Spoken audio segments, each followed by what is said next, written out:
કોંગ્રેસનું કામ બોલે છે।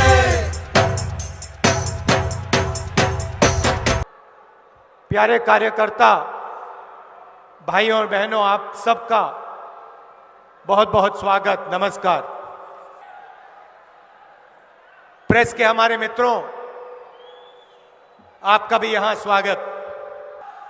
पूरे गुजरात से यहां आज कांग्रेस के कार्यकर्ता आए हैं।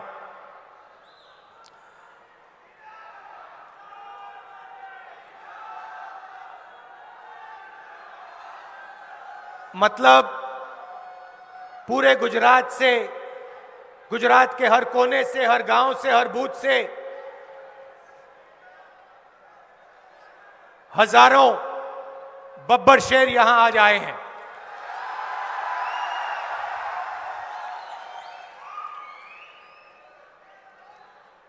और ये जो बब्बर शेर हैं,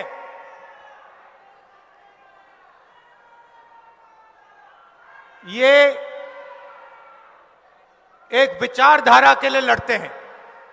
ये आम बब्बर शेर नहीं है कि किसी भी चीज के लिए लड़ जाएं। ये विचारधारा की लड़ाई लड़ते हैं। और मैं जानता हूं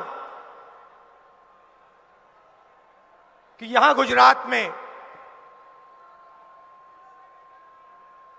25 साल से आप क्या सह रहे हो, मैं समझता हूं। आपकी लड़ाई एक राजनीतिक पार्टी से नहीं है।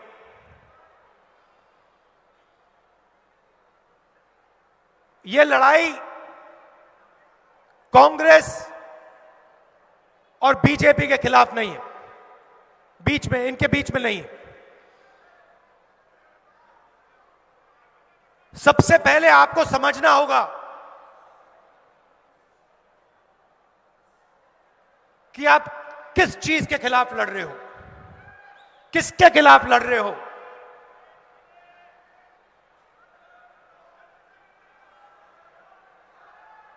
देखिए,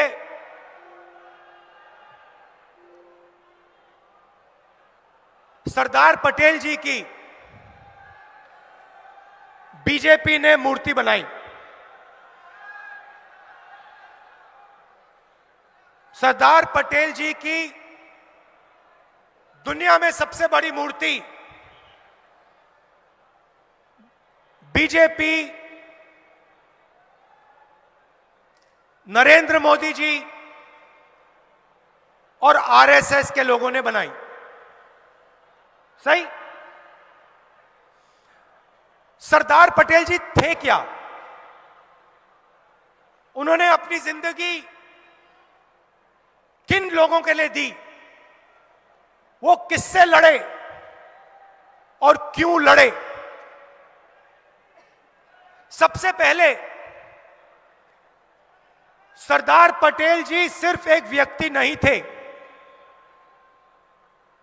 आपने उनकी शरीर की मूर्ति बनाई, मगर वो सिर्फ एक व्यक्ति नहीं थे। वो गुजरात और हिंदुस्तान की किसानों की आवाज थे। मतलब जो भी उनके मुंह से निकलता था, जो भी उनके मुंह से निकलता था, वो गुजरात और हिंदुस्तान के किसानों के हित के लिए निकलता था। अगर आप सरदार पटेल जी को पढ़ोगे, उनके भाषण सुनोगे, उन भाषणों में किसानों के खिलाफ उन्होंने अपनी पूरी जिंदगी में एक शब्द नहीं कहा।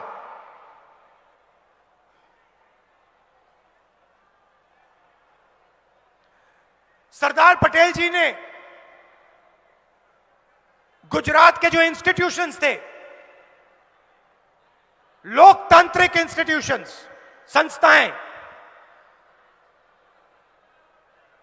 उनको खड़ा किया। सरदार पटेल जी के बिना अमूल पैदा नहीं हो सकता। बीजेपी एक तरफ सरदार पटेल जी की मूर्ति तैयार करती है, दुनिया में सबसे बड़ी मूर्ति खड़ी कर देती है, और दूसरी तरफ जिस चीज के लिए सरदार पटेल जी जिए और मरे,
कभी नहीं हो सकता माफ।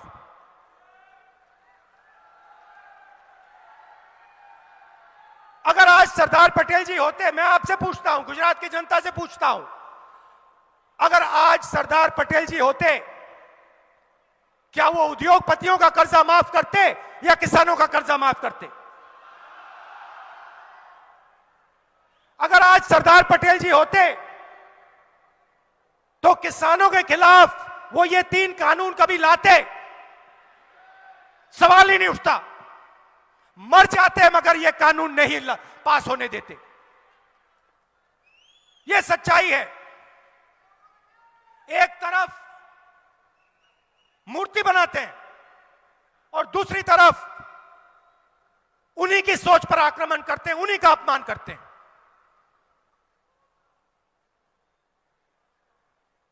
कांग्रेस पार्टी ने छत्तीसगढ़ में, राजस्थान में, मध्य प्रदेश में, पंजाब में, कर्नाटक में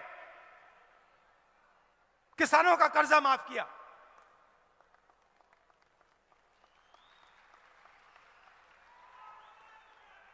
जहां भी हम सरकार में आए, हमने कहा पहला काम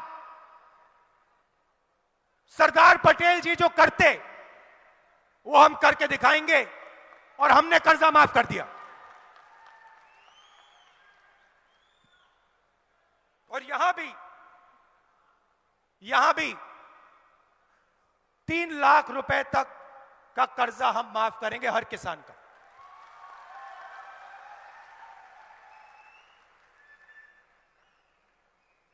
आप देखिए, मैंने आपसे पहले कहा आप लड़ किसके खिलाफ रहे हो। आमतौर से लोकतंत्र में राजनीतिक पार्टियों के बीच में लड़ाई होती है। कांग्रेस और बीजेपी पार्टियों के बीच में होती है, और जो प्रदेश के, देश के जो इंस्टीट्यूशंस होते हैं, संस्थाएं होती हैं, आमतौर से ये न्यूट्रल रहती हैं। ये अंपायर का काम करती हैं। चाहे वो पुलिस हो, इलेक्शन कमीशन हो, मीडिया हो, बाकी जो इंस्टीट्यूशंस होते हैं, संस्थाएं होती हैं, ये एम्पायर का काम करती हैं। मगर गुजरात में जिन संस्थाओं को सरदार पटेल जी ने बनाया, जिन संस्थाओं की नींव सरदार पटेल ने रखी थी, चाहे वो पुलिस हो, चाहे वो मीडिया हो, चाहे वो जुडिशरी हो, चाहे वो विधानसभा हो, इन सब संस्थाओं को बीजेपी ने कैप्चर कर दिया है, कंट्रोल कर दिया है। मतलब यहां पे आप एक राजनीतिक पार्टी से नहीं लड़ रहे हो, यहां पे आप गुजरात का जो प्रदेश है उसकी हर एक संस्था के खिलाफ, मीडिया के खिलाफ, आमतौर से मीडिया ऑपोजिशन के साथ रहता है ना,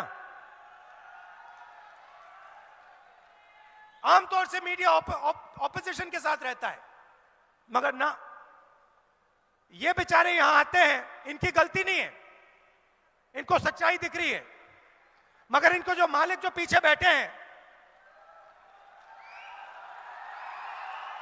जो इनके मालिक पीछे बैठे हैं, वो कहते हैं भैया देखो मुद्रा पोर्ट में ड्रग्स मिले, इसके बारे में ज्यादा कुछ बोलना मत। भाई और बहनों, गुजरात ड्रग्स का सेंटर बन गया है, ड्रग्स का सेंटर बन गया है, और सारे के सारे ड्रग्स इसी मुद्रा पोर्ट से निकल रहे हैं, मगर आपकी सरकार यहां पे कोई कार्रवाई नहीं कर रही। मैं आपसे पूछना चाहता हूं, कार्रवाई क्यों नहीं हो रही है? क्या कारण है? नहीं, जोर से बोलिए, क्या कारण है?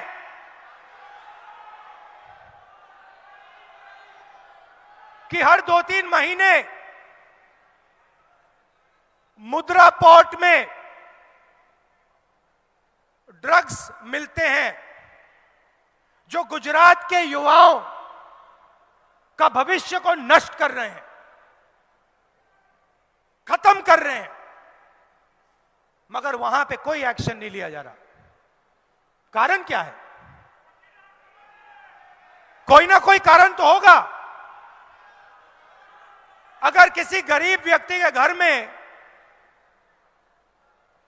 पुलिस वाले ड्रग्स ढूंढ लें, 2 लाठी मार के जेल में कर देते हैं, सही बात है, 2 लाठी मार के अंदर कर देंगे, मगर अगर हजारों करोड़ रुपए के ड्रग्स मुद्रा पोर्ट में मिले, पुलिस कोई कार्रवाई नहीं करेगी।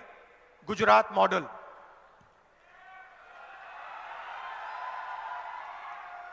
गुजरात मॉडल 2-3 उद्योगपतियों का, 3-4 उद्योगपतियों का राज,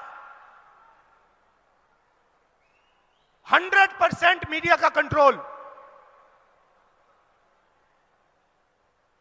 उन उद्योगपतियों को जितनी भी जमीन चाहिए 2 मिनट में सरकार उनको दे देगी, मगर अगर गुजरात का गरीब हाथ जोड़ के, आदिवासी हाथ जोड़ के थोड़ी सी जमीन मांगे, सवाल नहीं उठता, चिल्लाओ जितना चिल्लाना है, कुछ नहीं मिलेगा। भाइयों और बहनों, बिजली के रेट गुजरात में हिंदुस्तान में सबसे ज्यादा हैं। नेक्सस है, वही 2-3 कंपनियां हैं, वही नाम है, आपके जेब में से पैसा निकलता है, सीधा उन्हीं 2-3 उद्योगपतियों के जेब में जाता है। और ये आप सालों से देख रहे हो। लोकतंत्र पर आक्रमण, गुजरात की जनता पर आक्रमण, कोई कुछ बोल नहीं सकता गुजरात में। गुजरात एक स्टेट है जहां पे आंदोलन के लिए परमिशन लेनी पड़ती है, आंदोलन के लिए परमिशन लेनी पड़ती है। जिसके खिलाफ आप आंदोलन करोगे उसको परमिशन देनी पड़ेगी पहले, आंदोलन करने से पहले। यह है गुजरात। और आपने पूरे हिंदुस्तान को,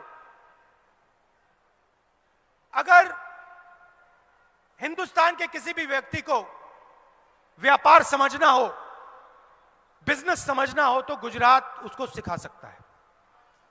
आप सबसे आगे हो, मगर आपकी स्ट्रेंथ क्या थी? आपकी कॉम्पिटिटिव एडवांटेज क्या थी? बड़े अरबपति नहीं, स्मॉल और मीडियम इंडस्ट्री आपकी स्ट्रेंथ थी। जो छोटे व्यापारी होते हैं, मिडिल साइज व्यापारी होते हैं, वो आपकी स्ट्रेंथ थी। आप मुझे बताइए, वो जो आपकी स्ट्रेंथ थी उसका क्या हुआ? क्या गुजरात की सरकार जो छोटे व्यापारी होते हैं, स्मॉल और मीडियम बिजनेसेस होती हैं, क्या उनकी मदद करती है? नोटबंदी से जो छोटे व्यापारी हैं, मिडिल साइज व्यापारी हैं, उनको फायदा हुआ? आप किसी भी दुकानदार से पूछ लीजिए, आपको बताएंगे, सब के सब बताएंगे कि नोटबंदी ने हमें नष्ट कर दिया। गलत जीएसटी लागू की, वही सवाल आप फिर से पूछिए, किसी भी दुकानदार से पूछिए जीएसटी से आपका फायदा है या नुकसान, वो आपको बताएगा नुकसान, नुकसान, नुकसान। तो अगर किसानों को फायदा नहीं, मजदूरों को फायदा नहीं, छोटे व्यापारियों को फायदा नहीं, स्मॉल और मीडियम बिजनेस को फायदा नहीं, तो फायदा किसको? फायदा किसको? वही 3, 4, 5 बड़े उद्योगपतियों को। पूरा का पूरा गुजरात, आपका पूरा का पूरा प्रदेश उन्हीं 4-5 लोगों के हवाले कर दिया है। एयरपोर्ट हो, पोर्ट हो, इंफ्रास्ट्रक्चर हो, टेलीकॉम हो, कुछ भी हो, उन 5 के पास पूरा का पूरा उनके हवाले कर दिया है। यह आपकी सच्चाई है।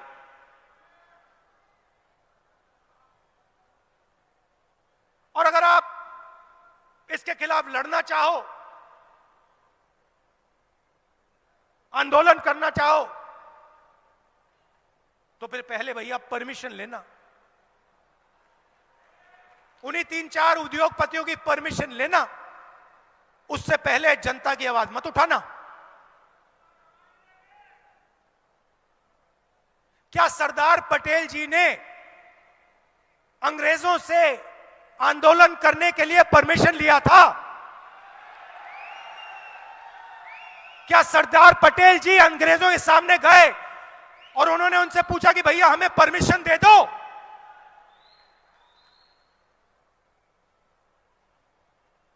अगर आप सरदार पटेल जी से कहते कि एक ऐसा दिन आएगा कि जनता की आवाज उठाने के लिए गुजरात में परमिशन लेनी पड़ेगी, सरदार पटेल जी आपको क्या कहते? सरदार पटेल जी कहते उस सरकार को उठा के बाहर फेंको, निकालो। जो सरकार गुजरात की जनता से कहती है कि आंदोलन करने से पहले तुम्हें परमिशन लेना होगा, उसको निकालो, सरदार पटेल जी कहते। यह सच्चाई है। तो आप किसी एक राजनीतिक पार्टी से नहीं लड़ रहे हो, आप उसी विचारधारा से लड़ रहे हो जिसके खिलाफ सरदार पटेल जी लड़े थे। और सरदार पटेल जी भी आपके जैसे कांग्रेस के कार्यकर्ता थे, कांग्रेस के नेता थे। पिछले चुनाव में मीडिया के मित्रों ने कहा था कांग्रेस पार्टी तो लड़ाई में नहीं है। याद है आपको? कांग्रेस पार्टी तो लड़ाई में नहीं है। मैसेज आया था ऊपर से, कह दो कांग्रेस पार्टी लड़ाई में नहीं है। और 6 महीने में बीजेपी की हवा निकाल दी आपने। 6 महीने में आपने हवा निकाल दी।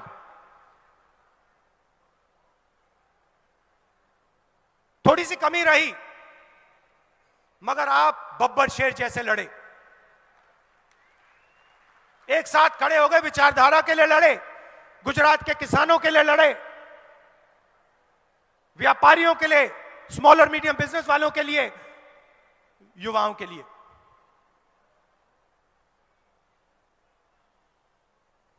और वही इस बार होगा।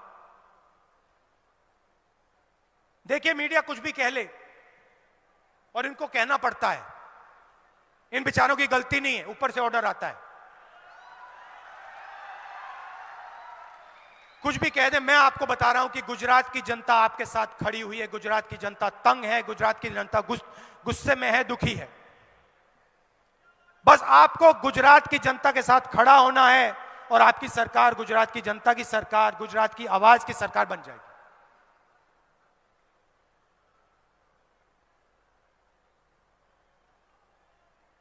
सरकार बनने के बाद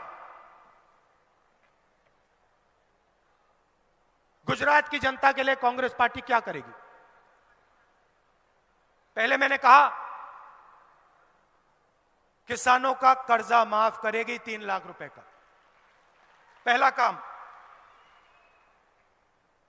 दूसरा काम, आपको याद होगा कोविड आया था, याद है? भूल गए? याद है ना? आपको मालूम है गुजरात में कितने लोगों की मृत्यु हुई?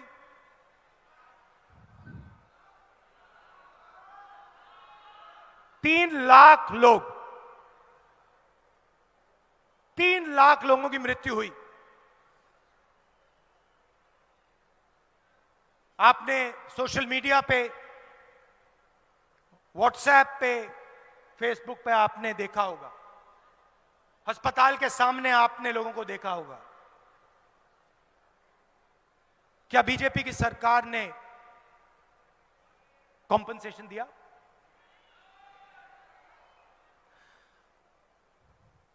सरदार पटेल जी की इन्होंने मूर्ति बनाई। अगर आज सरदार पटेल जी जिंदा होते और आप उनसे पूछते, सरदार पटेल जी गुजरात में 3 लाख लोग कोविड के शिकार हुए, क्या उनको कॉम्पनसेशन, उनके परिवारों को कॉम्पनसेशन दिया जाना चाहिए, हां या ना? सरदार पटेल जी क्या कहते? क्या सरदार पटेल जी कहते नहीं देना है कॉम्पनसेशन? सवाल नहीं उठता। तो जो सरदार पटेल जी कहते वो कांग्रेस पार्टी करेगी, 4 लाख रुपए कॉम्पनसेशन हर व्यक्ति को देगी।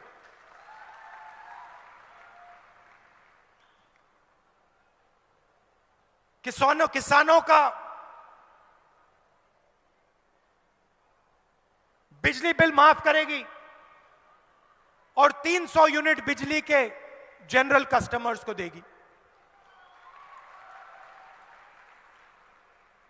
3000 इंग्लिश मीडियम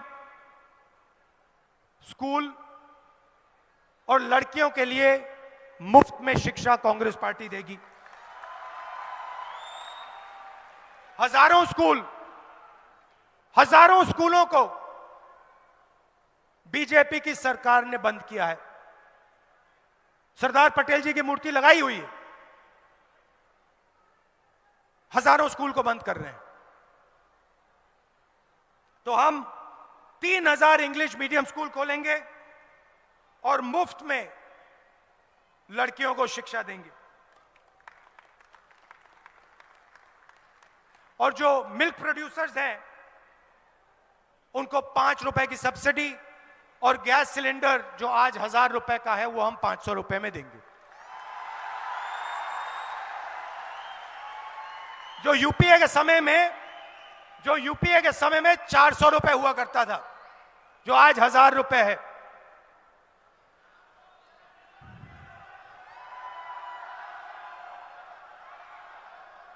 और सबसे बड़ी चीज जिससे मैं खत्म करना चाहता हूं, बेरोजगारी और महंगाई। मैंने आपसे कहा कि बीजेपी की पॉलिसीज ने, नोटबंदी ने, जीएसटी ने जो स्मॉल और मीडियम बिजनेसेस हैं, छोटे व्यापारी हैं, उनकी रीढ़ की हड्डी तोड़ दी है। भाई और बहनों, सच्चाई यह है कि 2-3 अरबपति इस प्रदेश को रोजगार नहीं दे सकते हैं। रोजगार कौन देता है? रोजगार छोटे बिजनेस, स्मॉल और मीडियम बिजनेस, व्यापारी और किसान देता है। और जब तक इनकी सरकार नहीं बनेगी, जब तक किसानों की छोटे व्यापारियों की, स्मॉल और मीडियम बिजनेस वालों की सरकार नहीं बनेगी, जो सरकार उनकी पूरी मदद करे, तब तक इस प्रदेश में रोजगार पैदा नहीं हो सकता है। आप जितनी भी कोशिश कर लीजिए, अगर स्मॉल और मीडियम इंडस्ट्री मजबूत नहीं हुई गुजरात में, यहां पे रोजगार पैदा नहीं हो सकता। अगर बैंक के दरवाजे किसानों के लिए, स्मॉल और मीडियम बिजनेसेस के लिए, डायमंड इंडस्ट्री के लिए, टेक्सटाइल इंडस्ट्री के लिए नहीं खुले, तो यहां पे रोजगार पैदा नहीं हो सकता है। और गुजरात के जो युवा हैं भटकते फिरेंगे, मगर उनको रोजगार नहीं मिलेगा। और कांग्रेस पार्टी का फोकस उन युवाओं को रोजगार देने पर होगा। पूरा का पूरा फोकस हम गुजरात के युवाओं को रोजगार देने में लगा देंगे और 10 लाख युवाओं को हम रोजगार देंगे।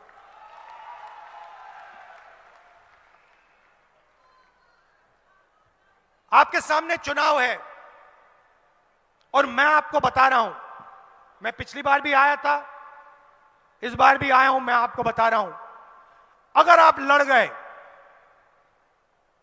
पिछली बार जैसे अगर आप लड़ गए, मैं आपको गारंटी देके कह रहा हूं, यहां पे कांग्रेस पार्टी की सरकार बनने जा रही है।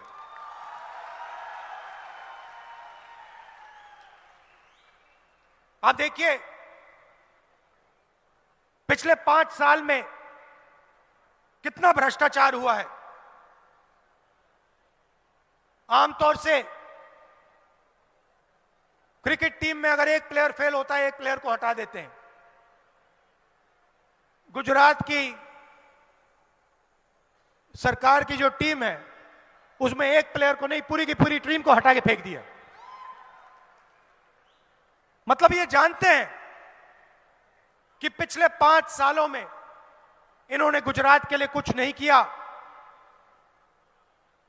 सिर्फ भ्रष्टाचार किया है, और गुजरात की जनता को यह सब दिख रहा है।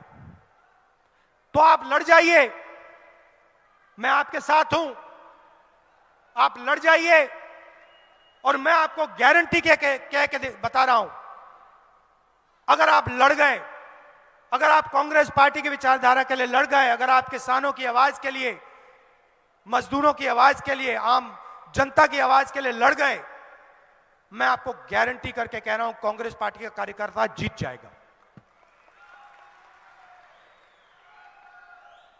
आप हमारी शक्ति हो, आप हमारी रीढ़ की हड्डी हो, और मैं दिल से आपका धन्यवाद करना चाहता हूं कि आप कांग्रेस पार्टी का झंडा उठाते हो, कांग्रेस पार्टी की विचारधारा के लिए लड़ते हो, और गुजरात में आपने बहुत बहुत मुश्किल सही है। मैं समझता हूं, दम लगा के लड़िए, गुजरात में कांग्रेस पार्टी को जिताइए, गुजरात की जनता की और अपनी सरकार बनाइए। बहुत बहुत धन्यवाद, नमस्कार, जय हिंद।